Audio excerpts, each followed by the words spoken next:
One of the easiest and least expensive ways to completely change the look of kitchen cabinets, or any cabinets for that matter, is to just change the cabinet doors. Recently I made a complete set of kitchen cabinet doors for a relative, and the method that I chose for the construction of the doors was a simple tongue and groove. This was a very budget-friendly build, so we used regular 1x6 pine for all of the rails and stiles, and used cheap pine 1/4-inch plywood for all the panels. Now, if you're not familiar with cabinet door terminology, the stiles are the vertical pieces and the rails are the horizontal pieces. And a good way to remember that is, if you're standing on a patio or a porch, any type of handrail is horizontal, so the rails are horizontal. Milling the lumber is pretty straightforward. I'm using 1x6 pine, which is actually 5.5 inches wide, so that gives enough space to make 2 boards that are 2.5 inches wide and still allow enough room for the thickness of the saw blade to make my cuts. So that means all of my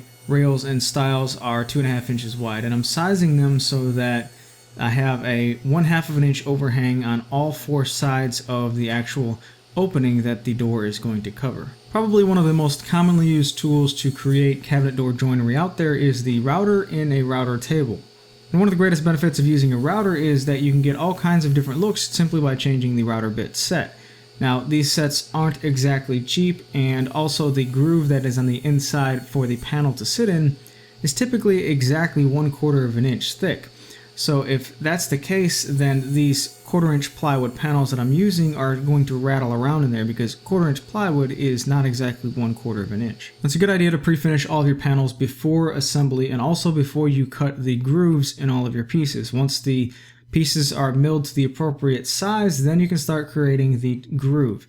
And to create this groove, I'm using just a regular table saw blade in the table saw, and I'm positioning the fence so that it is very close to the center of the workpiece, but offset by just a little bit towards one side. It's a good idea to use a test piece first, that way you don't screw up any of your good material, but run the piece through and then flip it 180 degrees and run it through again. And because the blade is offset and you're running it through from both directions, the resulting groove will be exactly centered. With the initial groove cut on all of the pieces, bump the fence over just a little bit so that the blade removes a little bit more material, and repeat the process.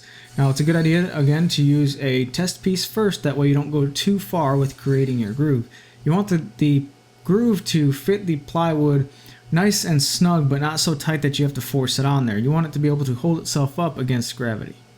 With your test piece fitting the way that you want it to, run all of your pieces through, and just that easily with a regular table saw blade, you've created a perfectly centered groove for your plywood panels. Making the tongue that will go into the groove is very easy to do as well, and you can actually use your regular table saw blade to make this tongue. It'll just take you a little bit longer to hog away all the material.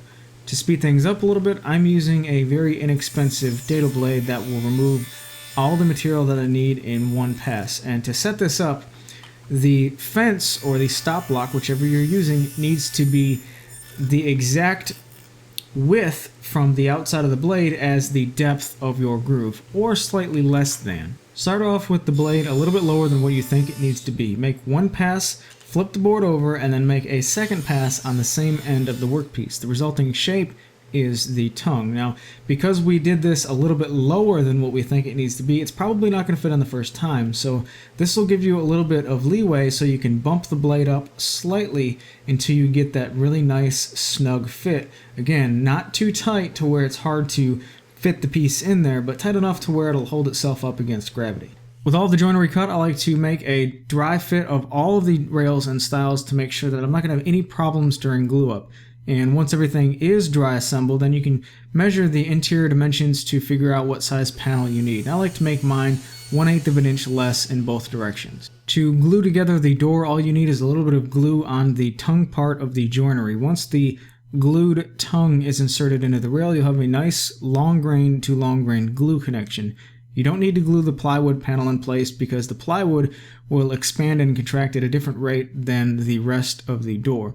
Use a clamp on either side of the door to pull the joints down nice and tight, and you can skew the clamps one way or another to pull the door into square if it is slightly out of square, but really you shouldn't have any problems at this point if you've made sure all of your cuts previously are square. Let the door sit in the clamps for about 1/2 of an hour, then you can sand all the joints nice and smooth, stain it if you want, and then finish it the way you normally would any other project. Now I hope this video is pretty much self-explanatory to get you through the process of making a tongue and groove door, but if you're interested, I have a free downloadable PDF plan on my website that has a walkthrough on the general process of this, as well as a diagram that will pretty much give you every single dimension that you need based upon any size cabinet that you're working with. This particular job ended up being 21 different doors and 4 new drawers. Now I don't have any before and after pictures of the new kitchen, but if you follow me on my Facebook page, I'll be sure to post those as soon as the job gets completed. I really hope this video was helpful to some of you out there, and as always, thanks for watching